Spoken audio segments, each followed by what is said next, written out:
Hello everybody, back again today with another Bitcoin video.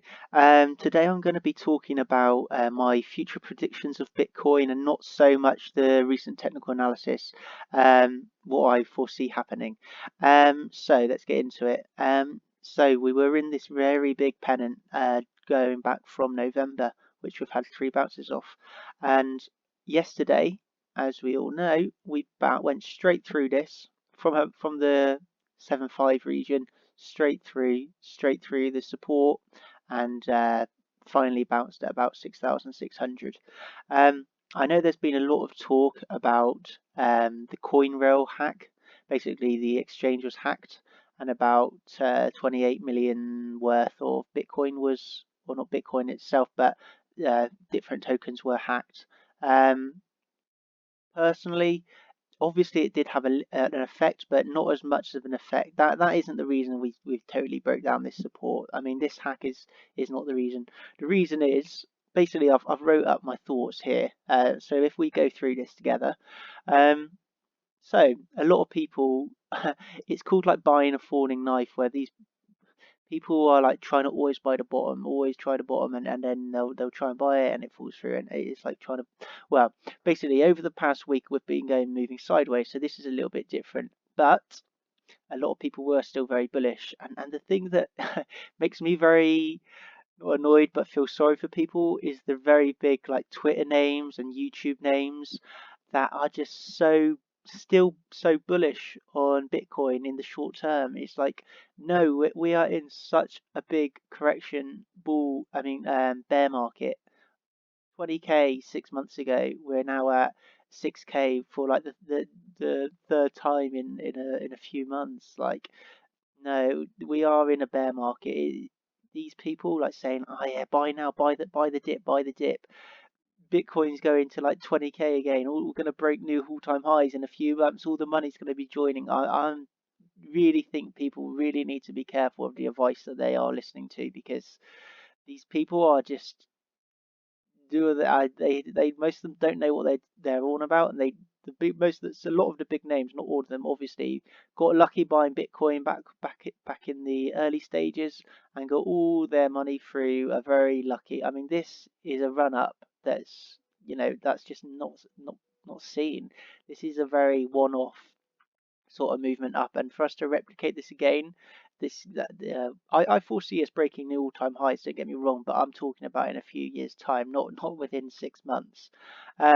So I think people just have to be really careful with the advice they're taking from certain people, because they will literally just shill you their bags because they probably want to sell. They're going to try and get people to buy in, and the advice and the reasons they give are just not good. But they will just buy the dip.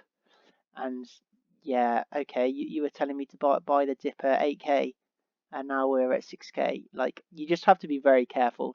Um, and let's go through this, like I was writing.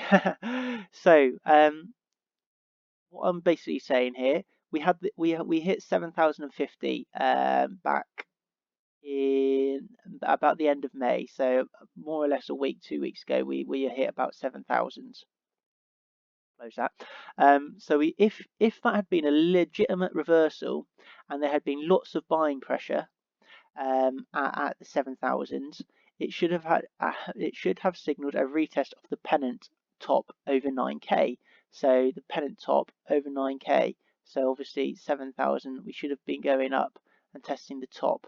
Not exact 9k, but around, around that sort of region at the top. But we only got about halfway up. And another point I'd like to make, if those were the signs of reaching the top of the pennant at 9k, people should not have been, there shouldn't have been so much hesitance at the like 7,500 region.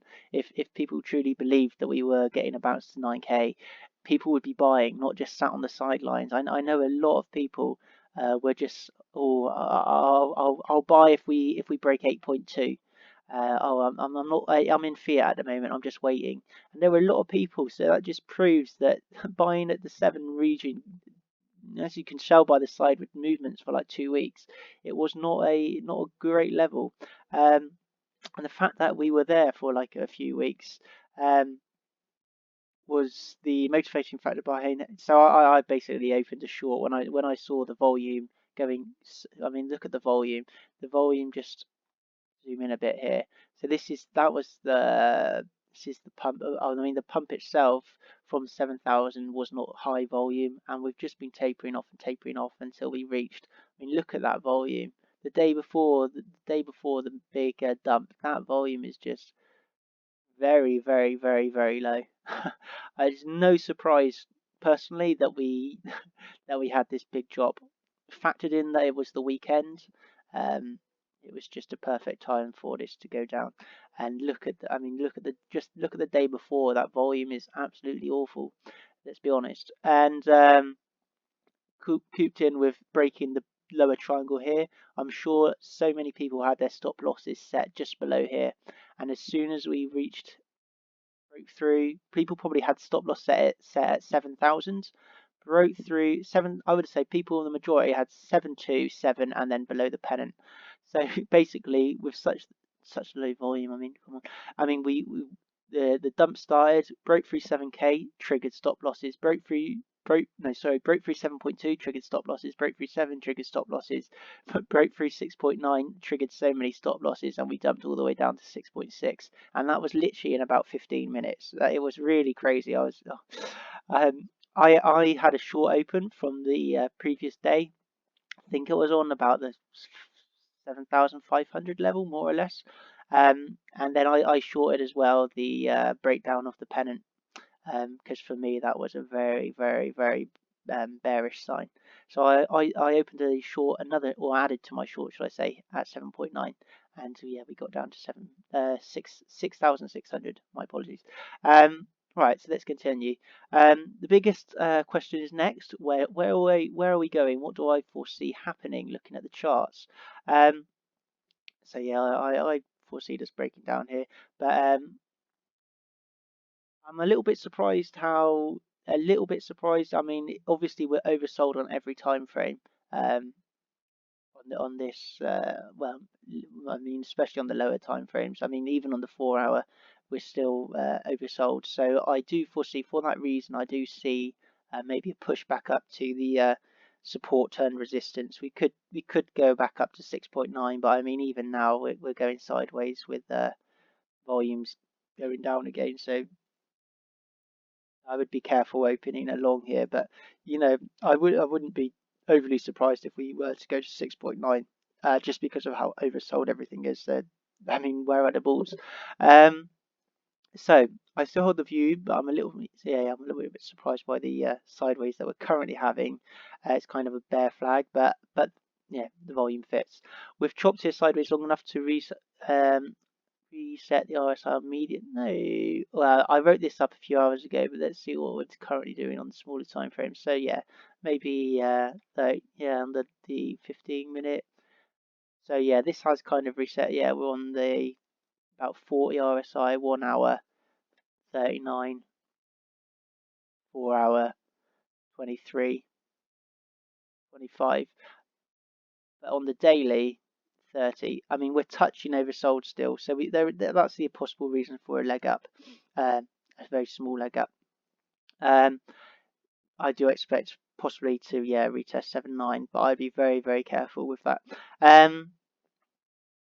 Obviously with stop losses set if you were to enter. We moved through. Without a second glance. Doesn't mean we will very well could get a leg down and test 6.710. Okay, right. Looking at the charts, so personally, I foresee us testing. I can see this happening within the next few days. A retest of the 6.5 resistance. Obviously, this is a heavy support zone because of the volume. So it's a let me just explain that. High volume node. That's what that stands for. So a high volume node is where there's lots of there was lots of buys or sells, a lot of volume around that level. So if you look at the 6.5 level, there is a lot of volume around here. So it won't be. I don't foresee us breaking straight through it. There should be some sort of bounce, at least I would have thought, at 6.5. But if we do break below 6.5, which I do foresee happening, but not straight away, Breaking below this will be very bearish. That is extremely bearish. Like, this is kind of the little bulls. Well, obviously they have the 6k, but breaking through here, then I would see 6k breaking if nobody wants to turn up at 6.5. And I'm pretty sure we're breaking through. And I will be holding my short until if we break 7k, and then obviously I'm not a permanent bull, and I'm going to be following the market. I'm not putting all my eggs in one basket and just going to be holding this short whatever. I will obviously, if we break 7k, look at the market and update or close my short if necessary. So over the last few hours, the long shorts ratio has narrowed, but I don't think we're in for a substantial danger of a short squeeze. A short squeeze is where the price rises, either liquidating or people closing their shorts for, I guess, for being scared that we're moving up.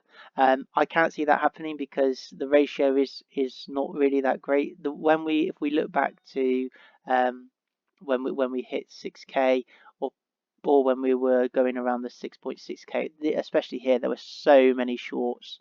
So many shorts were open, and that's why we had like the 1,000 big green dildo here, because got the initial pump and then people just closing their shorts, and that was the reason for this pump. I don't see that happening again here because the ratio is not as bad as it was previously. Here, I can't remember what it was at, but it was like the ratio of shorts to longs was like so much. There was so much more shorts, and that was the reason for the massive pump with shorts closing. I don't foresee that happening this time. Further, I'm failing to see any particular reasons for a reversal. I've been yeah. Since we broke down from the 11.k, for me personally, it's been not obvious. I'm not going to say it was obvious, but it was very likely that we were going to break down bearish. And I just always recommend people to do their own, look at their own charts. Don't follow people on Twitter and YouTube that are just permanent bulls.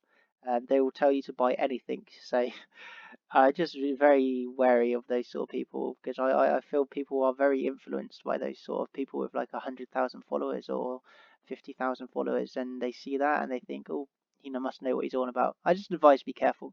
I think it will come. I do, yeah. So I do think that we will get another bull run, but to be honest, this summer I'm being generous. I foresee next year G20 coming up in July. Lots of FUD around that, I'm sure, which could be the catalyst for us breaking down. So let me try and hurry this up for you. As always, I always try and look at the current environment, sentiment, and fundamentals. All three need to be factored in when doing TA. You can't rely solely on TA. I see no compelling argument for Bitcoin being worth what it's worth. That doesn't begin with it will be worth so much more later. What I mean by that is people are saying buy now 6k because in a year it will be worth 12k, or in a year it will be worth 50k. That's not a reason for buying. You can't buy something saying it'll be worth 100k in a year. You have to look at what it's worth now. There's no point in buying something if it's worth 6k if you foresee something going to 3k. It just financially doesn't make sense. I'm optimistic that environmental changes necessary to facilitate adoption will occur and that Bitcoin will be worth much more later. But I'm a trader. I day trade, and that mainly I'm going to just be day trading, and I do have a a hodl stack, but it's a lot smaller than my day trading stack. So yes, also note,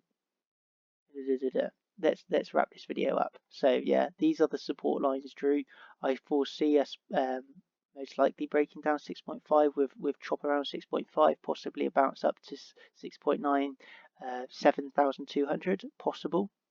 Absolutely possible with a bounce, but I do foresee us honestly breaking down with that, coupled with G20 in July, and 6,000. I can't see it holding, to be honest. Cannot see it holding. Maybe get a little bit of chop, but I foresee that breaking, to be honest. And I would say the next place I would be looking to enter would be the 5,000 level. 5,000 hedging down to about 4,000 between here. Obviously, I haven't got any buys placed here at the moment because I would be waiting closer to the time. It's way too far ahead now to say what it will be like down here, but I would be confident buying around here for a reversal, but that's something to look at closer to the time. And then when we do get around here, I'm not saying that we're going to bounce straight up. I'm just saying this is a good consolidation range. A lot of buying will be going on here, I'm sure, and maybe going into the start of next year, we'll start to see the climb. But it'll be a very slow climb, and I'm sure after what's happened here, people will be taking profits a lot more regularly. That's the main thing you've got to be doing now is taking profits. There's no point in buying in here, getting a 10% jump and not taking profits. You got to be taking profits whenever you can. There's obviously if you're trading, if you just hodl, then do whatever you want. But this is from a trading perspective. You've got to take your profits. There's no point in just sitting in open positions with profits because unrealized profits are not really profits. You have to actually close your position and take profits. There's pointless in just sitting there, in my opinion. So, a bit of a longer video today and just giving an update on my opinions, really. Any questions, just drop a comment or yeah, send me a message. I'm really like helping people, and this is not financial advice. All of this that I've been speaking about, everything I say is just my opinion on what I foresee happening.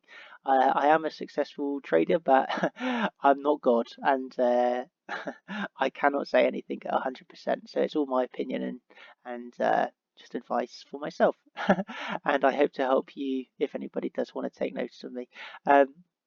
I hope you've all enjoyed the video and I'll speak to you all soon. Thank you very much. Goodbye.